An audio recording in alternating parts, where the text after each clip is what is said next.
பரிசுத்த வேதாகமம். Welcome to Jesus with us channel. கடவுளுடைய வார்த்தையை முழுமையாக புரிந்துகொள்ள தயவு செய்து காணொளியை தவிர்க்காமல் முழுமையாக பாருங்கள். பயப்படாதே என்று கூறிய இயேசு, நான் உங்களுடன் இருக்கிறேன். நன்றி தந்தையே, நாங்கள் உமது பெயரை நம்புகிறோம். எங்கள் குடும்பத்திற்காக ஜெபிக்கிறோம். எங்கள் பிரார்த்தனைகளுக்கு பதிலளிக்கும் கடவுள் நீங்கள். கடவுளே, எங்கள் துக்கங்கள், கஷ்டங்கள், நோய்கள், வேதனைகள், நாங்கள் ஏமாற்றம் அடைந்தால் அனைத்தையும் உமக்கே அர்ப்பணிக்கிறோம். இயேசுவின் நாமத்தில் கட்டளையிடுவதன் மூலம் முடியாத காரியங்களைச் செய்யும் வல்லமை ஜெபத்திற்கு உண்டு. நீங்கள் முதல் முறையாக எங்கள் சேனலுக்கு வருகிறீர்கள் என்றால் தயவு செய்து சப்ஸ்கிரைப் செய்யவும். இந்த வீடியோவை உங்கள் நண்பர்களுக்கு தெரிந்தவர்களுடன் பகிர்ந்து கொள்ளுங்கள்.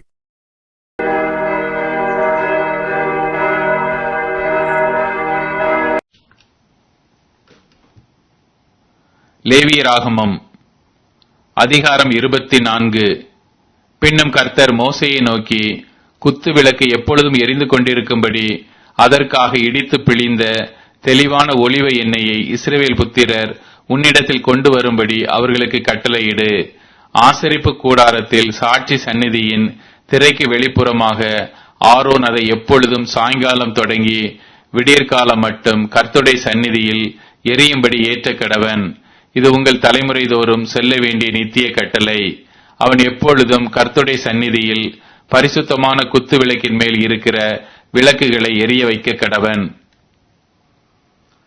அன்றியும் நீ மெல்லிய மாவை எடுத்து அதை 12 அப்பங்களாக சுடுவாயாக.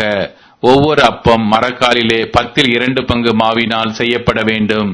அவைகளை நீ கர்த்தருடைய சந்நிதியில் பரிசுத்தமான மேஜையின் மேல் 2 அடுக்காக ஒவ்வொரு அடுக்கில் அவ்வாறு அப்பம் இருக்கும்படியாக வைத்து ஒவ்வொரு அடுக்கினிடத்தில் சுத்தமான தூப வர்க்கம் போட கடவாய். அது அப்பத்தோடு இருந்து ஞாபக குறியாக கர்த்தருக்கு ஏற்ற தகன பலியாயிருக்கும். அப்பத்தை நித்திய உடன்படிக்கையாக இஸ்ரவேல் புத்திரர் கையிலே வாங்கி ஓய்வு நாள் தோறும் கர்த்தருடைய சந்நிதியில் அடுக்கி வைக்க கடவன். அது ஆரோனையும் அவன் குமாரரையும் சேரும். அதை பரிசுத்த இடத்திலே புசிக்க கடவர்கள். நித்திய கட்டளையாக கர்த்தருக்கு இடப்படும் தகன பலிகளில் அது அவனுக்கு மகா பரிசுத்தமாய் இருக்கும் என்றார். அக்காலத்திலே இஸ்ரவேல் ஜாதியான ஸ்திரீக்கும் எகிப்திய புருஷனுக்கும் பிறந்த புத்திரனாகிய ஒருவன் இஸ்ரவேல் புத்திரரோடே கூட புறப்பட்டு வந்திருந்தான். இவனும் இஸ்ரவேலனாகிய ஒரு மனிதனும் பாளையத்திலே சண்டை பண்ணினார்கள். அப்பொழுது இஸ்ரவேல் ஜாதியான அந்த ஸ்திரீயின் மகன் கர்த்தரின் நாமத்தை நிந்தித்து தூஷித்தான். அவனை மோசேயினிடத்தில் கொண்டு வந்தார்கள். அவன் தாயின் பெயர் செலோமித். அவள் தான் கோத்திரத்தான் ஆகிய திப்ரியின் குமாரத்தி. கர்த்தரின் வாக்கினாலே தங்களுக்கு உத்தரவு வருமட்டும் அவனை காவல்படுத்தினார்கள். அப்பொழுது கர்த்தர் மோசேயை நோக்கி, தூஷித்தவனை பாளையத்துக்கு புறம்பே கொண்டு போ. கேட்டவர்கள் எல்லாரும் தங்கள் கைகளை அவன் தலையின் மேல் வைப்பார்களாக. பின்பு சபையார் எல்லாரும் அவனை கல்லெறிய கடவர்கள்.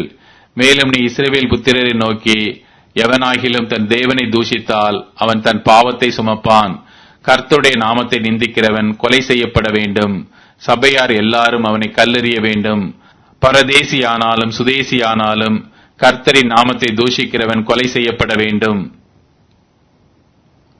ஒரு மனிதனை கொல்லுகிறவன் எவனோ அவன் கொலை செய்யப்பட வேண்டும். மிருகத்தை கொன்றவன் மிருகத்துக்கு மிருகம் கொடுக்க கடவன். ஒருவன் பிறனை ஊனப்படுத்தினால் அவன் செய்தபடியே அவனுக்கும் செய்யப்பட கடவது. நொறுக்குதலுக்கு நொறுக்குதல், கண்ணுக்கு கண், பல்லுக்கு பல். அவன் ஒரு மனிதனை ஊனப்படுத்தினது போல அவனும் ஊனப்படுத்தப்பட வேண்டும். மிருகத்தை கொண்டவன் பதில் கொடுக்க வேண்டும். மனிதனை கொண்டவனோ கொலை செய்யப்பட கடவன். உங்களில் பரதேசிக்கும் சுதேசிக்கும் ஒரே நியாயம் இருக்க வேண்டும். நான் உங்கள் தேவனாகிய கர்த்தர் என்று சொல் என்றார். அப்படியே தூஷித்தவனை பாளையத்துக்கு புறம்பே கொண்டு போய் அவனை கல்லெறியும்படி மோசே இஸ்ரவேல் புத்திரரோடே சொன்னான். கர்த்தர் மோசேக்கு கட்டளையிட்டபடியே செய்தார்கள்.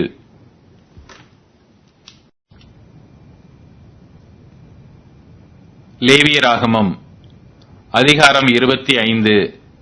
கர்த்தர் சீனாய் மலையில் மோசேயை நோக்கி, நீ இஸ்ரவேல் புத்திரரோடே சொல்ல வேண்டியது என்னவென்றால், நான் உங்களுக்கு கொடுக்கும் தேசத்திலே நீங்கள் போய் சேர்ந்திருக்கும் போது தேசம் கர்த்தருக்கென்று ஓய்வு கொண்டாட வேண்டும். 6 வருஷம் உன் வயலை விதைத்து உன் திராட்சை தோட்டத்தை கிளை கழித்து அதன் பலனை சேர்ப்பாயாக. 7ஆம் வருஷத்திலோ கர்த்தருக்கென்று ஓய்ந்திருக்கும் ஓய்வு தேசத்திற்கு இருக்க வேண்டும்.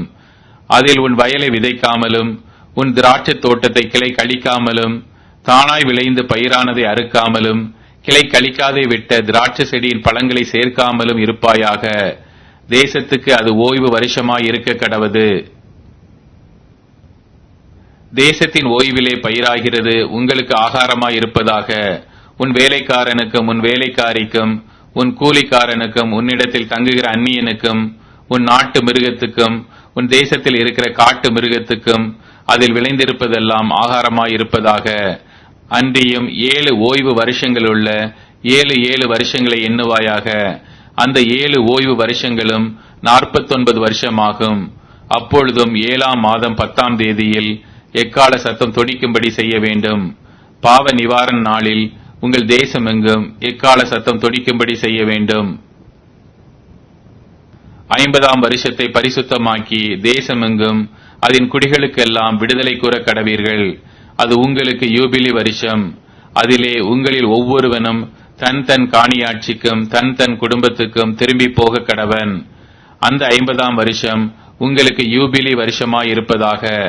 அதிலே விதைக்காமலும் தானாய் விளைந்து பயிரானதை அறுக்காமலும் கிளை கழிக்காமல் விடப்பட்ட திராட்சை செடியின் பழங்களை சேர்க்காமலும் இருப்பீர்களாக. அது யூபிலி வருஷம். அது உங்களுக்கு பரிசுத்தமாய் இருக்க வேண்டும். அந்த வருஷத்தில் வயல் வெளியில் விளைந்தவைகளை நீங்கள் புசிக்க வேண்டும். அந்த யூபிலி வருஷத்தில் உங்களில் அவனவன் தன் தன் காணியாட்சிக்கு திரும்பி போக கடவன். ஆகையால் பிறனுக்கு எதையாவது விற்றாலும் அவனிடத்தில் எதையாவது கொண்டாலும் ஒருவருக்கொருவர் அநியாயம் செய்யக்கூடாது.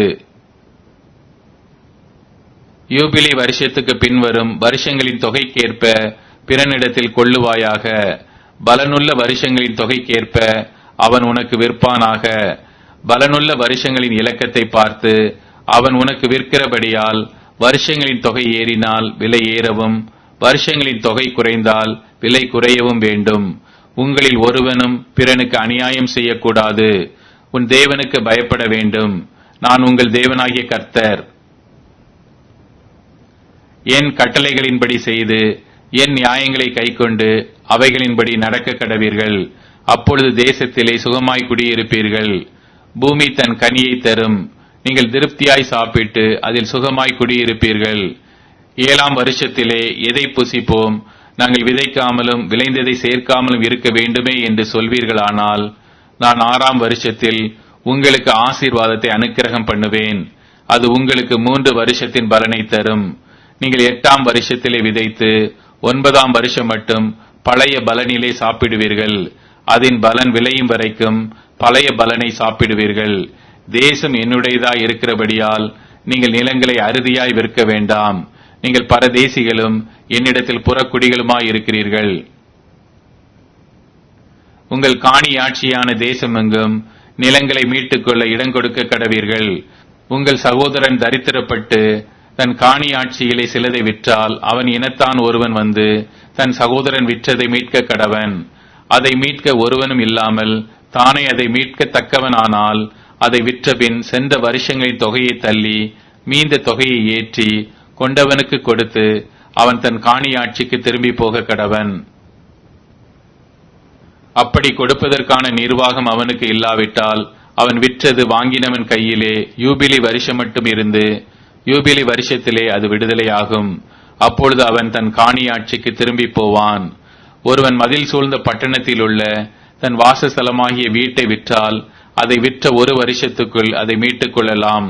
1 வருஷத்துக்குள்ளாகவே அதை மீட்டுக் கொள்ள வேண்டும். 1 வருஷத்துக்குள்ளே அதை மீட்டுக் கொள்ளாதிருந்தால் மதில் சூழ்ந்த பட்டணத்தில் உள்ள அந்த வீடு தலைமுறை தோறும் அதை வாங்கினவனுக்கே உரியதாகும். யூபிலி வருஷத்திலும் அது விடுதலையாகாது. மதில் சூழப்படாத கிராமங்களில் உள்ள வீடுகளோ தேசத்தின் நிலங்கள் போலவே எண்ணப்படும். அவைகள் மீட்கப்படலாம். யூபிலி வருஷத்தில் அவைகள் விடுதலையாகும். லேவியரின் காணியாட்சியாகிய பட்டணங்களில் உள்ள வீடுகளையோ லேவியர் எக்காலத்திலும் மீட்டுக் கொள்ளலாம். இஸ்ரவேல் புத்திரருக்குள்ளே லேவியருடைய பட்டணங்களில் உள்ள வீடுகள் அவர்களுக்குரிய காணியாட்சியானபடியால் லேவியரிடத்தில் அவனுடைய காணியாட்சி பட்டணத்தில் உள்ள வீட்டை ஒருவன் வாங்கினால் விற்கப்பட்ட அந்த வீடு யூபிலி வருஷத்தில் விடுதலையாகும். அவர்கள் பட்டணங்களை சூழ்ந்த வெளிநிலம் விற்கப்படலாகாது. அது அவர்களுக்கு நித்திய காணியாட்சியாயிருக்கும். உன் சகோதரன் தரித்திரப்பட்டு கையிழைத்து போனவனானால் அவனை ஆதரிக்க வேண்டும். பரதேசியைப் போலும் தங்க வந்தவனைப் போலும் அவன் உன்னோடே பிழைப்பானாக. நீ அவன் கையில் வட்டியாவது பொலிசையாவது வாங்காமல் உன் தேவனுக்கு பயந்து உன் சகோதரன் உன்னோடே பிழைக்கும்படி செய்வாயாக. அவனுக்கு உன் பணத்தை வட்டிக்கும் உன் தானியத்தை பொலிசைக்கும் கொடாயாக. உங்களுக்கு கானான் தேசத்தை கொடுத்து உங்களுக்கு தேவனாய் இருக்கும்படி உங்களை எகிப்து தேசத்திலிருந்து புறப்பட பண்ணின உங்கள் தேவனாகிய கர்த்தர் நானே. உன் சகோதரன் தரித்திரனாகி உனக்கு விலைப்பட்டு போனால் அவனை அடிமையைப் போல ஊழியம் செய்ய நெருக்க வேண்டாம். அவன் கூலிக்காரனைப் போலவும் தங்க வந்தவனைப் போலவும் உன்னோட இருந்து யூபிலி வருஷம் மட்டும் உன்னிடத்தில் சேவிக்க கடவன். பின்பு தன் பிள்ளைகளோடும் கூட உன்னை விட்டு நீங்களாகி தன் குடும்பத்தாரிடத்துக்கும் தன் பிதாக்களின் காணியாட்சிக்கும் திரும்பி போக கடவன். அவர்கள் நான் எகிப்து தேசத்திலிருந்து புறப்பட பண்ணின என்னுடைய ஊழியக்காரர்.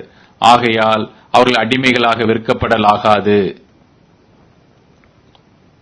நீ அவனை கொடூரமாய் ஆளாமல் உன் தேவனுக்கு பயந்திரு.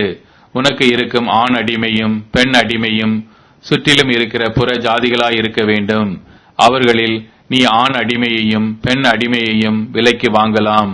உங்களிடத்திலே பரதேசிகளாய் தங்குகிற அந்நிய புத்திரரிலும் உங்கள் தேசத்தில் உங்களிடத்திலே பிறந்திருக்கிற அவர்களுடைய குடும்பத்தாரிலும் நீங்கள் உங்களுக்கு அடிமைகளை கொண்டு அவர்களை உங்களுக்கு சுதந்திரமாக்கலாம். அவர்களை உங்களுக்கு பின்வரும் உங்கள் சந்ததியாரும் சுதந்திரிக்கும்படி நீங்கள் அவர்களை சுதந்திரமாக்கிக் கொள்ளலாம். என்றைக்கும் அவர்கள் உங்களுக்கு அடிமைகளாய் இருக்கலாம். உங்கள் சகோதரராகிய இஸ்ரவேல் புத்திரரோ ஒருவரை ஒருவர் கொடூரமாக ஆளக்கூடாது. உன்னிடத்தில் இருக்கிற பரதேசியும் அந்நியனும் செல்வனாயிருக்க அவனிடத்தில் இருக்கிற உன் சகோதரன் தரித்திரப்பட்டு அந்த பரதேசிக்காவது அந்நியனுக்காவது பரதேசியின் குடும்பத்தாரில் எவனுக்காவது அவன் விலைப்பட்டு போனால் அவன் விலைப்பட்டு போன பின் திரும்ப மீட்கப்படலாம். அவன் சகோதரரில் ஒருவன் அவனை மீட்கலாம். அவனுடைய பிதாவின் சகோதரனாவது அந்த சகோதரனுடைய புத்திரனாவது அவன் குடும்பத்தில் உள்ள அவனை சேர்ந்த இனத்தாரில் எவனாவது அவனை மீட்கலாம். தன்னால் கூடுமானால் தன்னைத்தானே மீட்டுக் கொள்ளலாம். அவன் தான் விலைப்பட்ட வருஷம் தொடங்கி யூபிலி வருஷம் வரைக்கும் உண்டான காலத்தை தன்னை விலைக்கு கொண்டவனுடன் கணக்கு பார்க்க கடவன். அவனுடைய விலைக்கிரயம் கூலிக்காரனுடைய கால கணக்கு போல வருஷ தொகைக்கு ஒத்து பார்க்க வேண்டும். இன்னும் அநேக வருஷங்கள் இருந்தால் அவன் தன் விலைக்கிரயத்திலே அவைகளுக்கு தக்கதை தன்னை மீட்கும் பொருளாக திரும்ப கொடுக்க கடவன். யூபிலி வருஷம் மட்டும் மீதியாய் இருக்கிற வருஷங்கள் கொஞ்சமே ஆனால் அவனோட கணக்கு பார்த்து தன் வருஷங்களுக்கு தக்கதை தன்னை மீட்கும் பொருளாக திரும்ப கொடுக்க வேண்டும். இவன் வருஷத்திற்கு வருஷம் கூலி பொருத்தி கொண்ட கூலிக்காரனைப் போல அவனிடத்தில் இருக்க வேண்டும். அவன் இவனை உனக்கு முன்பாக கொடூரமாய் ஆளக்கூடாது. இப்படி இவன் மீட்டுக் கொள்ளப்படாதிருந்தால் இவனும் இவனோட கூட இவன் பிள்ளைகளும் யூபிலி வருஷத்தில் விடுதலையாவார்கள். இஸ்ரவேல் புத்திரர் என் ஊழியக்காரர். அவர்கள் நான் எகிப்து தேசத்திலிருந்து புறப்பட பண்ணின என் ஊழியக்காரரே.